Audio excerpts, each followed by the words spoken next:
Շնորհակալ եմ։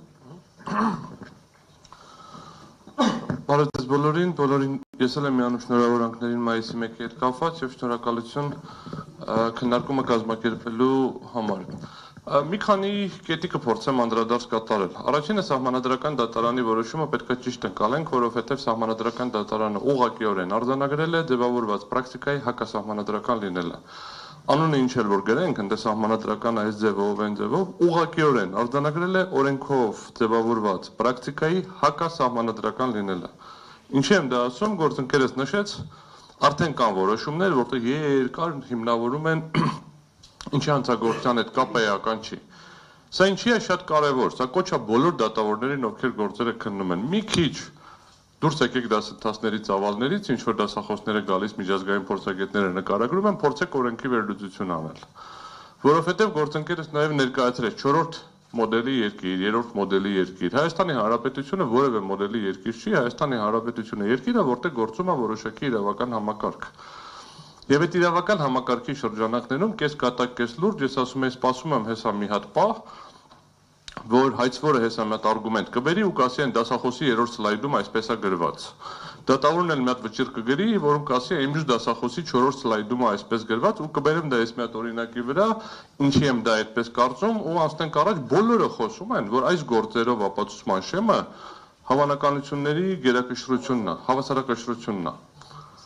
Դա սլայդներից դուրս ոչ մի տեղ չկա, որովհետև գործում է Հայաստանի Հանրապետության քաղաքացիական դատավարության օրենսգիրքը, որտեղ ստանդարտը հետևյալն է։ Դատարանը գնահատելով գործում եղած բոլոր ապացույցները, որոշում է փաստի հաստատված լինելու հարցը ապացույցների բազմակողմանի, լրիվ եւ օբյեկտիվ հետազոտման վրա հիմնված ներքին համոզմամբ։ Ուրիշ ստանդարտ չկա, ուրիշ ոչ մի իրավական ակտում, ոչ ապօրինի գույքի բռնագանձման մասին օրենքում, ոչ քաղաքդատում կան պրեզումպցիաներ։ Եվ քաղաքդատ ունի պրեզումպցիաներ, եւ նյութական իրավական նորմեր ունեն պրեզումպցիաներ, բայց այս պրեզումպցիա կոչվածն էլ որպես պրեզումպցիա չի ձևակերպված։ Այդ պրեզումպցիաները չի լինում, եթե այսպես լինի, ապա այս պրեզումպցիան կգործի։ Գործում է ինչ որ պրեզումպցիա, ինչա պրեզումպցիան։ Սա ձևակերպում է, որ ասում է համարում ենք այս փաստը հաստատված կամ հետքված, քանի դեռ հակառակը չի ապացուցված։ Հիմա բոլորը խոսում են այ որ ինչ որ ուրիշ ստանդարտ է գործում։ Վենետիկի հանձնաժողովը երբ որ կարծիք է գրել սահմանադրական դատարանի դիմումով, նաև մատնանշել է հենց այս հակասությունը, ասել է այս նման գործերով ցանկալի է որ լինի այսպիսի ապացուցման ստանդարտ, բայց այդպեսին չի։ Ավելին Հայաստանի Հանրապետության վճռապետ դատարանը մի շարք գործերով արձանագրել է, որ ենթադրության հիման վրա դատարանը չի կարող որոշում կայացնել։ Ընդ որում ես դեմ չեմ որպես քաղաքացի եւ որպես փաստաբան, որ այս ստանդարտը քաղաքացիական գործերով հաստատվի։ Այ ում ապացույցներն էին ավելի շատ, ում արգումենտներն էին ավելի համոզիչ։ Բայց կրկնում եմ, գործում է այլ սկզբում, գործում է պրեզումպցիաներ, հայցվորը միշտ մեղավոր է, պատասխանողը միշտ ճիշտ է։ Կոնցեպտուալ եմ ասում։ Այ եթե վնասի հատուցման հարցը, վնաս տվողը միշտ մեղավոր է, եթե հակառակը չապացուցվեց։ Այ բայց հնարավորություն ունենք այս ամբողջը ապացուցելու, ապացույցները բերենք, դատարանին ներկայացնենք, դատարանի մոտ ձևավորումը կարծիք, դատարանը համապատասխանաբար որոշում է կայացում։ Մեկ այլ էլի դատավարական ստանդարտներից դուրս է, քննարկվում է, որ դատարանում պետք է լինի փորձագետ հաշվապահ կամ ինչ-որ տնտեսագետ, ով պիտի կատարվի հաշվապահություն։ Սենց իմ ուղեղում որպես իրավաբանի դա սենց սկսում է բանել, սենց չտեղավորվել ոչ մի ձև։ Այդ նույնն է ոնց որ ասենք դե քանի որ շինարարական գործեր են անում, դատարանում պետք է մասնագետ, ով որ պետք է գա ինչ-որ շինարարությունը բացատրի։ Մեկը պետք է գա տնտեսագիտությունը բացատրի։ Իրականում դրա համար քաղաքացիական դատավարության օրենսդրությունը շատ վաղուց լուծել է հարցը, ասում այդտեղ հարց կա, որի համար հատուկ գիտելիք կա, պետք խնդրեմ դիմեք փորձագետի։ Ու դատարանը ունի փորձաքննություն նշանակելու իրավունք։ Այ հիմա դատարանում որ փորձագետը նստած ինչ որ հաշվարկներ է անում, կամ չկա այս պահին, թափուր են մնացել հաստիկները, բայց եթե լիներ, այսինքն դա ինչ է լինում, դա ինչ դատավարական գործողությունն է, դատավարական գործողությունների մեջ որտեղ է տեղավորվում, չկա։ Հիմա վերադառնամ ձեր հարցին, ինչի ես ասում, որովհետև իրականում մեր մոտ այս մոդելի երկիր ձևակերպումը պրոբլեմատիկ է, կարող են լինել, սա շատ կարևոր է, մոդելներ, որտեղ գույքի բռնագանձումը կապ չունենա հանցագործության հետ, բայց չի կարող լինել մոդել, երբ որ անձը մեղադրվում է հանցագործություն կատարելու մեջ կամ կապ ունի հանցագործությունը, դրա հիմքով սկսենք ստուգել իրեն, ուզում ուշադրություն հրավիրեմ, հիմքը գործը ուսումնասիրությունը սկսելու ոչ թե օբյեկտիվ պարամետրն է, ու կբերեմ հիմա օրինակ, որտեղ օբյեկտիվ պարամետրով ստուգում է տեղի ունեցել, այլ այն է, որ անձը մեղադրվում էր հանցագործություն կատարելու մեջ, ընդ որում չեմ ուզում հիմա քննարկեմ, արդարացվեց, մեղավոր ճանաչվեց, որտեղ երկու ծայրահեղ դեպքերն էլ կա, արդարացվեց հանցադեպի բացակայությամբ, ասում է, չէ, մեր մոտ հանցադեպի, այսինքն հանցագործություն չի տեղի ունեցել, ոչ թե անձը չի կատարել հանցագործությունը, ոչ թե ժամկետն է անցել, ոչ թե այլ հիմքեր կա, այլ հանցագործության փաստն է հերքվել, նախկին քրեական դատավարության օրենսգիրքը նման հնարավորություն տալիս էր, նորում մի քիչ ավելի փոխվել է եւ հանցադեպ հանցակազմ ձևակերպումները փոխվել են, ուղղակի ձևակերպումը տրված է անձը չի կատարել հանցագործությունը։ Անձը մեղադրվում էր ինչ-որ հանցագործություն կատարելու մեջ, դրա հիման վրա սկսում ենք ուսումնասիրել ու գնում ենք բռնականություն ենք լրիվ ուրիշ գույք։ Այս սա ինքնին հակասահմանադրական է, դրա համար սահմանադրական դատարան ասեց, այ եթե ուսումնասիրություն սկսելու հիմքը հանդիսացել հանցագործության փաստը, կներեք, կարող եք բռնականել բացառապես, ու այստեղ նորից ուզում եմ ուժեղ կոնկրետ ցիտեմ, ցիտում է Յորդանովի գործը, հանցագործության արդյունքում ստացված գույք ձևակերպում է։ Կապը ուղիղ անուղղակի է, ինչ է հանցագործության արդյունքում ստացված գույքը։ Ու ընկալվում է, որ նաև այդ գույքի վերափոխումից ստացված գույքը։ Բայց պետք է ուղիղ կապ լինի, ապացույցների շեմը կարող է ցածր կամ բարձր լինի ըստ սահմանադրական դատարանի, բայց կապը չեն կարող ասենք, այն դե մի հատ հանցագործություն եղավ, այդ ժամանակահատվածում քո մոտ ինչ-որ գույք է հայտնվել, դե ուրեմն այս գույքն է։ Այն անեկդոտ կա, որ արկղը սևա մեջ է, ուրեմն դեղին է, եթե արկղը քառակուսիա մեջ է, ուրեմն կլոր է, եթե կլոր է ու դեղին է, ուրեմն լիմոն է կամ նարինջ է։ Հիմա անդրադառնանք ինչ պետք է լինի։ 4 տարի, 3 տարի անընդհատ բարձրաձայնել ենք, ընդ որում բարձրաձայնել ենք մի անգամ, հետո մեկ էլ մի հետ նոր որոշում ա կայացրել։ Վերցրել եկել ենք, ասենք, վայ, տեսնում եք, մենք ասում ենք մի հետ կայացրեց, բանի տեղ չեն դրել։ Հետո մի հատ էլ է որոշում կայացրել մի հետ։ Նորից ենք վերցրել եկել ենք, ասում ենք, ախր սա էլ կա, նորից բերեք ինչ անենք, մտածենք, ասենք դա Հայաստանին չի վերաբերվում։ Մի հատ էլ է որոշում կայացրել, վերջինը 24 թվականի նոյեմբերի որոշումներ ոնց որը բերել ենք էլի դատարան, ասել ենք, էլի ասել են չի վերաբերվում Հայաստանին, որտեղ Բուլղարիայում օրենքն է, հետո Բուլղարիայում դատարանի որոշումն է, Բուլղարիայում այդ երկրի անունը բտարով է սկսվում, հետեւաբար ատարով սկսող երկրների վրա կիրառելի չի եւ այլն։ Հա, արդյունքում մենք ստացել ենք ինչ-որ մի հատ իրավիճակ, որ վերջում պարզվեց, որ մենք ճիշտ ենք, դատավորներն ու դատախազները սխալ։ Հիմա նույն խնդիրը կրկնվում է բանով, օպերատիվով։ Սահմանադրական դատարանը շատ չի խորացել օպերատիվ տվյալներ, օպերատիվ հետախուզական գործունեություն, դրա նկատմամբ վերահսկողություն մի բարձ պատճառով։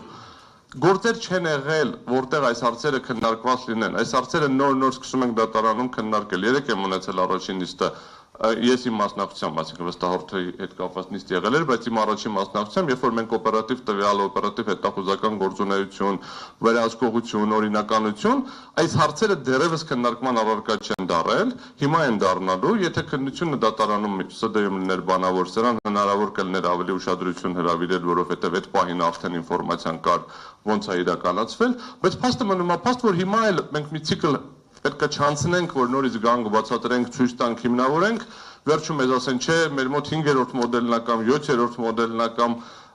բանա, ռեստայլինգ եղած մոդելն է, վերջում էլի գանք նորից կանգնենք մի հատ իրավիճակի, որ մեկը, որ մի հատ ՍԴ-ն, Բեժրաբեկ դատարանը կամ ՄԻԵԴ-ը մի հատ էլ այդ տեղով որոշում պետք է կայացնի։ Հիմա ինչ պետք է լինեն գործերը։ Գործերը շատ պարզ է, երբ որ հայց ես ներկայացնում դատարան, ուզում եմ ուշադրություն հրավիրեմ սահմանադրական դատարանի որոշման բավականին ինտենսիվ վերլուծությանը, որ սա սովորական քաղաքացիական դատավարություն է։ Այսինքն որևէ սուպեր առանձնահատկություն չկա, ինչ որ քաղաքացիական դատավարական գործընթաց է տեղի ունենում։ Ուրեմն երբ որ քաղաքացիական դատարան հայց ես ներկայացնում, որի հիմքերը, այսինքն ասում ես ինչի եմ ես ուզում այս մարդուց բռնականել գումար։ Ինչ որ պահանջներ ես դրել ու չես դրել կարևոր պահանջները։ Դատարանը հասել արդեն ապացույցները հետազոտելու փուլում, մեկ էլ հասկանում ես, որ մի հատ փաստական հանգամանք այն հոդվածի կիրառման համար կարևոր էր, որը դու չես ներկայացրել, ըստ էության դու պետք է հայցից հրաժարվես։ Դու կամ չհրաժարվես, դատարանը որպես արագացված ակնհայտ անհիմն հայց մերժի։ Ինչի եմ ասում, որովհետև քանի որ հայցվորը իրավունք չունի հանցագործության հետ չկապված գույքը բռնականել, իսկ հայցում դրա մասին որևէ բան, հիմնավորում, որևէ կետ, որևէ նշում չկա, հայցը դառնում է ակնհայտ անհիմն։ Ինչի է դառնում ակնհայտ անհիմն, որովհետև եթե հայցում նշված բոլոր հանգամանքները հաստատվեն, այն ինչ որ գրված է ամբողջությամբ հաստատվի։ Դատարանը միևնույնն է չի կարողանա կայացնել բռնականելու որոշում, որովհետև կապը հանցագործության հետ նշված էլ չի, որ հաստատվի կամ հերքվի։ Նույնը վերաբերվելու է օպերատիվ հետազոտական տվյալներին, այդտեղ մի քիչ ավելի քիչ խոսելու բան ունենք այն իմաստով, որ վերլուծությունները պրակտիկան չկա, ես ակնկալում եմ, որ դատարանները այս պրակտիկային կհետևեն։ Հիմա մի օրինակ էլ բերեմ օբյեկտիվ պարամետրի հիման վրա ուսումնասիրության։ Երբ որ մենք խոսում ենք կոռուպցիայի դեմ պայքար, դա մենակ նախկինի դեմ պայքարը չի, դա ընթացք եւ ապագայի ավելի շատ։ Նախկինի դեմ տեղի ունեցած գործընթացները այսօր կարևոր են միայն այնքանով, ինչքանով որ դրանք ազդում են ներկա եւ ապագայի վրա։ Դա նրա համար չի, որ ինչ որ մեկին պատժենք, որ 20 տարի առաջ, 30 տարի առաջ ինչ որ կոռուպցիոն դրսևորման մեջ ներգրաված ա եղել կամ ինչ որ հանցագործության մեջ ներգրաված ա եղել։ Դրա համար ասենք ունենք նաև քրեական օրենսգրքում վաղեմության ժամկետներ, սահմանափակումներ, որ որոշ ժամանակ հետո այլ ակտուալությունը կորում է իրականում շատ։ Պետք է պատժել, պետք է գտնել, պետք է բացահայտել, բայց չպետք է դա այնպես լինի, որ ապագան խաթարվի։ Իսկ ապագային ուղղված գործողությունների օրինակները բերեմ, երբ որ նոր դատական բարեփոխումների շրջանակներում լավ թե վատ որոշվեց, որ բոլոր դատավորները պետք է անցնեն բարեվարկության ստուգում։ Բոլոր, այսինքն եթե դու դատավոր ես, կապ չունի, հանցագործություն, ոչ հանցագործություն, պաշտոնատար անձ, գույք ունես, գույք չունես, բոլոր դատավորները պետք է անցնեն բարեվարկության ստուգում։ Կոռուպցիայի կանխարգելման հանձնաժողովը իրականացրեց բարեվարկման ստուգման գործընթաց։ Էլ եմ ասում, չեմ ուզում քննարկեմ արդյունքները լավն են վատն են։ Հիմա նույն ձև կարող են քննարկել դատախազության հայցերը լավն են վատն են։ Սա օբյեկտիվ պարամետր է։ Ուզում եք դառնալ դատավոր, ուրեմն ձեր գույքը ստուգվելու է։ Ուզում եք լինել պետական ինչ-որ X պաշտոնատար անձ, պետք է ներկայացնեք հայտարարագիր, այդ հայտարարագրերը ստուգվելու են։ 17 թվականից սկսած հայտարարագրերում կեղծ տեղեկատվություն տալը քրեականացվել է։ Ուրեմն քրեական օրենսգրքում նախատեսվել է ապօրինի հարստացում հանցակազմը։ Քրեական օրենսգիրքը 2000 քրեական դատավարության օրենսգիրքը 2003 թվականից դեռևս ուներ առանց մեղադրական դատավճռի բռնագանձման տարեր։ Հոդված ունենք, որ վերաբերվում էր իրեղեն ապացույցների տնօրինմանը քրեական գործի ավարտից հետո, որին դատարանը անդրադարձ էր կատարում, եթե նույնիսկ չլիներ մեղադրական դատավճիռ, հա, պայմանական ասած։ Այսինքն մենք խնդիրը կայանում է հետևյալում են մարդիկ, ովքեր քննարկում են ապօրինի գույքի բռնագանձման մասին կանոններին եւ ասում են, այս մոդելն է կամ այն մոդելն է, ես խորհուրդ կտամ առաջինը փորձեն ամբողջական ուսումնասիրել Հայաստանում գործող օրենսդրությունը եւ պրակտիկան։ Այդտեղ հասկանանք մեր միջազգային պարտավորությունների լույսի ներքո,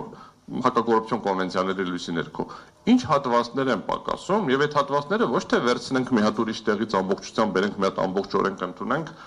ու նորից եմ կրկնում սլայդների վրա կամ դասախոսության նոթերի հիման վրա կիրառենք, այլ փորձենք ունենանք ամբողջական համակարգ, որպեսզի ներքին հակասությունները չլինեն։ Ես ավարտեմ ասելով, որ եթե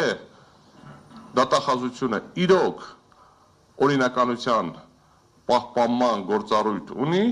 պետք է ունենա արիություն, գա հրաժարվի բոլոր այն գործերից, որոնք ի սկզբանե հարուցված են եղել քրեական գործերի հիման վրա եւ որոնցով քրեական գործի հետ կապը իրենք չեն տեսել, որտեղ իրենք 5 տարի 20 թվականից մինչև հիմա իրականացրել են ապօրինի տեղեկատվության հավաքում մարդկանց վերաբերյալ։ Ապօրինաբար երկարացրել են ուսումնասիրության ժամկետները, ուսումնասիրել են ինչ-որ գույքեր, ուսումնասիրել են մարդկանց բարեկամների գույքերը, հարազատների գույքերը, նաև այդ հարազատների գույքերը այն ժամանակ, երբ որ դեռևս բարեկամ եւ հարազատ չեն եղել։ Ուսումնասիրել են ընկերությունների այլ գործընկերների գույքերը, երբ որ այդ մարդիկ պաշտոնատար անձ կամ քրեական գործի հետ կապված չեն եղել։ Սա ֆունդամենտալ խնդիր է, որ մենք պետք է իրականում ընկալենք եւ դատախազությունը հիմա պետք է սկսի այս ամբողջ տեղեկատվության ոչնչացումը, որովհետեւ անձանց մասին հսկայական ծավալի տեղեկատվությունը հավաքագրել է պահում իր մոտ եւ սկսի գնահատել այս ընթացքում տեղի ունեցած ապօրինությունների հետևանքի վերացումը։ Այսքանով ես ավարտեմ, բայց հետո հատվածում ավելի մանրամասն ուրիշ հատվածներ կներկայացնեմ։